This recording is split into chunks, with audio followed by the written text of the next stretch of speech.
Alors bonjour à vous, j'espère que vous allez bien.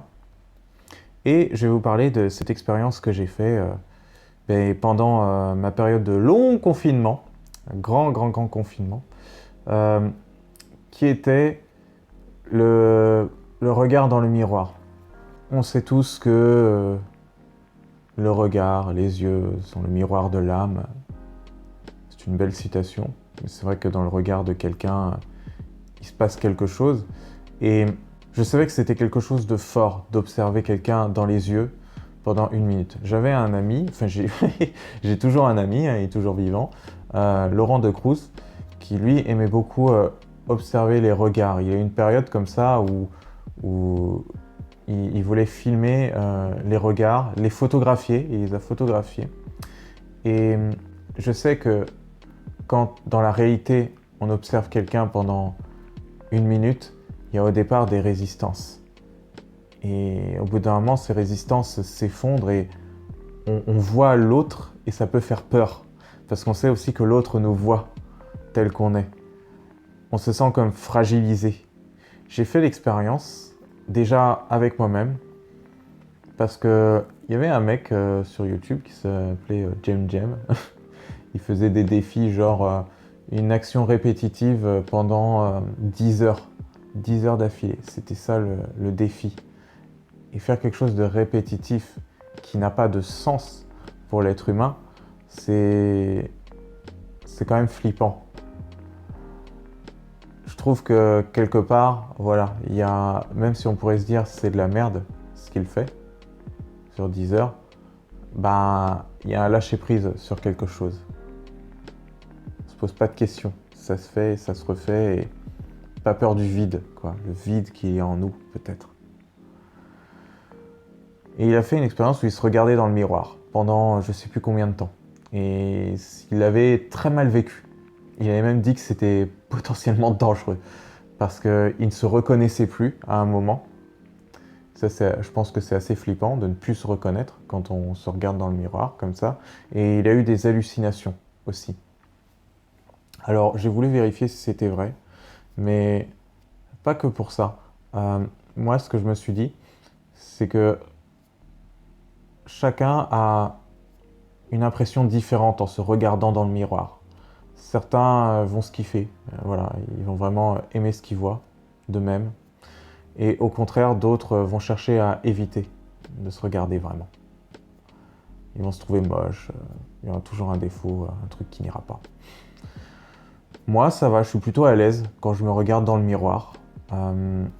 Bien que ça n'a pas toujours été le cas, bon, la période ingrate de l'adolescence, hein, ça, je pense que pour la plupart d'entre nous, ça a fait un peu la même chose. Beaucoup de changements corporels, beaucoup de changements physiques dans notre visage, tout ça. Donc c'est dur à accepter au départ.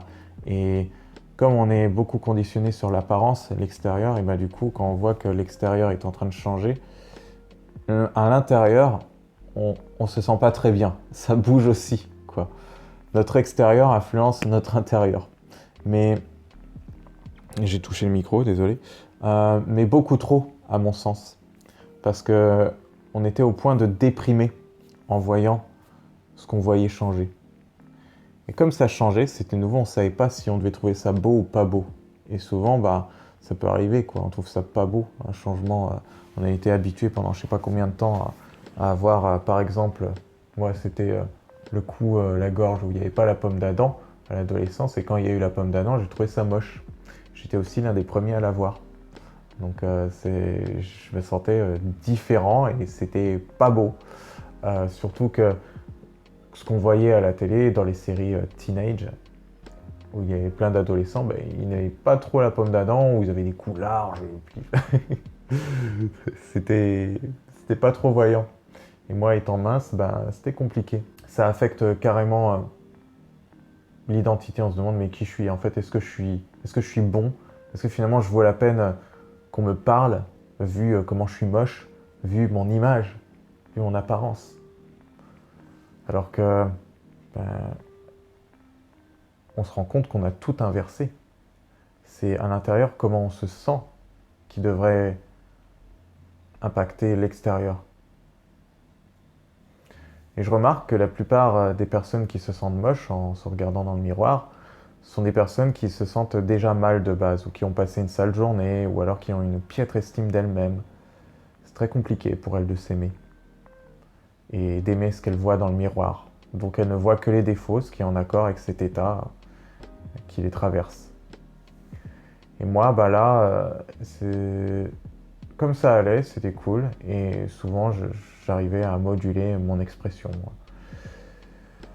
Sauf que, eh bien, je voulais voir ce que ça faisait de me regarder dans les yeux, dans le miroir, sur une longue durée. Alors au départ, je me suis dit, allez, je vais me regarder pendant un quart d'heure, puisque j'étais beaucoup sur des principes méditatifs que je tentais d'appliquer. Donc je me suis dit que c'était une sorte de méditation, de se regarder devant le miroir pendant 15 minutes, non-stop. Et en essayant de ne pas cligner les yeux, même si je clignais des yeux de temps en temps, évidemment, parce que c'est compliqué, il ne faut pas rendre non plus l'expérience souffrante.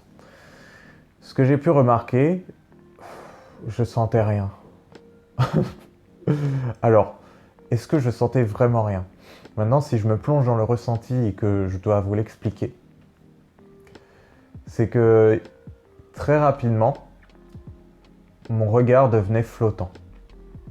Un peu comme quand vous regardez dans le vide, vous avez le regard figé dans le vide et vous ne voyez plus vraiment les choses telles qu'elles sont dans le détail. Ça se floute un petit peu, si je peux dire. Et en fait, ce que je voyais, c'était quasiment que ce que je regardais, donc c'est-à-dire mes yeux. Je ne savais pas trop quoi penser de mes yeux, donc je les regardais, je les fixais, et j'ai pas eu d'hallucination particulière. Cependant, avec du recul, maintenant que j'en parle, et c'est peut-être pour ça que j'en fais une vidéo, et ben, je sortais un peu de mon corps. Alors attention, quand je disais je sortais un peu de mon corps, ça y est, je me voyais pas à l'autre bout de la pièce, devant le miroir, en train de me regarder. Je me sentais flotter, comme s'il y avait que ma tête, à partir de ma tête, et là, à partir de mes yeux, là, ça flottait. Du coup, voilà, il y avait comme une déconnexion de quelque chose et une connexion à une autre. Je ne saurais trop comment l'exprimer. Moi, ça n'a pas été une expérience qui m'a impacté, où je me suis dit waouh, ça y est, j'ai vu des trucs de fou dans mon regard. Mais par contre, je sais que pour d'autres personnes, ça peut faire des choses fortes.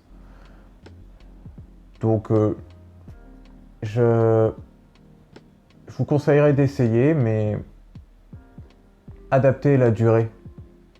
Adaptez la durée. Faites pas 15 minutes comme moi, parce que certains peuvent très bien ne pas être à l'aise avec ça. Essayez 1 minute déjà. Enfin voilà, écoutez-vous. Hein. Ça peut être intéressant pour l'expérience, pour vous, pour voir si ça vous apporte quelque chose.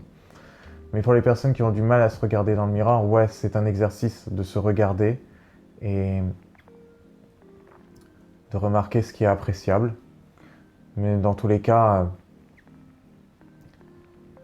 sachez que c'est comment vous vous sentez à l'intérieur qui va faire que vous allez vous sentir beau ou belle devant le miroir.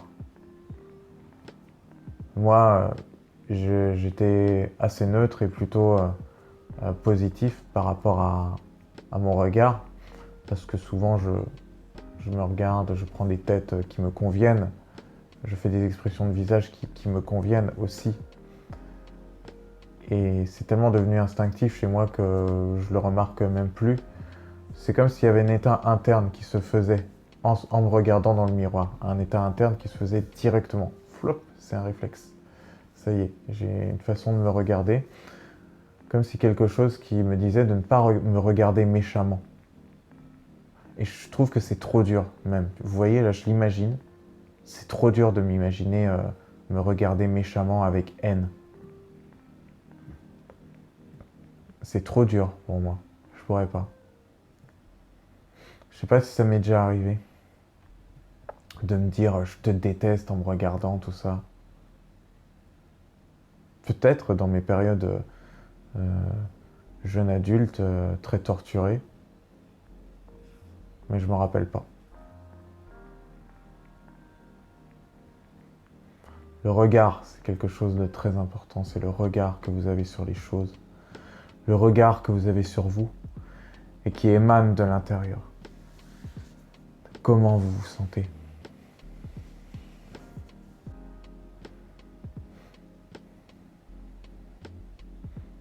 En gros, si vous vous sentez bien, vous vous sentirez beau, belle, plus facilement en tout cas. Si vous vous sentez mal, vous vous sentirez moins beau, moins belle. Et j'utilise volontairement le vocabulaire moins beau, moins belle, pour ne pas utiliser moche, puisque c'est vrai, hein, on a des moments de moche, mais ça ne veut pas dire que c'est ce qu'on est sur le fond. Comme une citation qui disait, ce n'est pas un... C'est un mauvais jour, pas... Non, je vais le trouver. C'est un...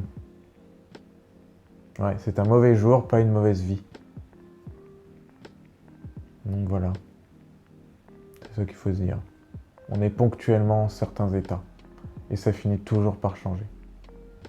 Donc si vous vous trouvez moche aujourd'hui devant le miroir, moins beau ou moins belle, eh ben sachez que peut-être que demain ça changera.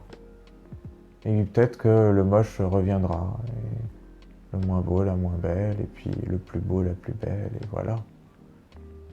Et d'être OK avec ça. Donc cette expérience du miroir, pour moi, elle m'a pas transcendé plus que ça. Mais elle est intéressante. Parce que là, quand j'ai refait ces petits plans que vous avez vus dans cette vidéo, de cette époque, en fait, quand je les ai refaits, j'ai vu que je respirais beaucoup plus, je prenais le temps. Donc, comme si je me reconnectais à moi. Donc là, en les ayant fait récemment, finalement, ça me permet de vous parler mieux de ce que je n'avais pas capté à l'époque. Je me sens... Ouais, c'est bizarre. C'est bizarre. Il n'y a pas vraiment de mots. Voilà, et de toute façon, ce que je vous donne, c'est un témoignage, une façon d'avoir vécu cette expérience. Maintenant, c'est à vous de la vivre de votre côté, à votre façon, en adaptant le temps, en ressentant, restant proche de vos ressentis. Ok. Je crois que ce sera tout. Je vous remercie d'avoir écouté et prenez soin de vous.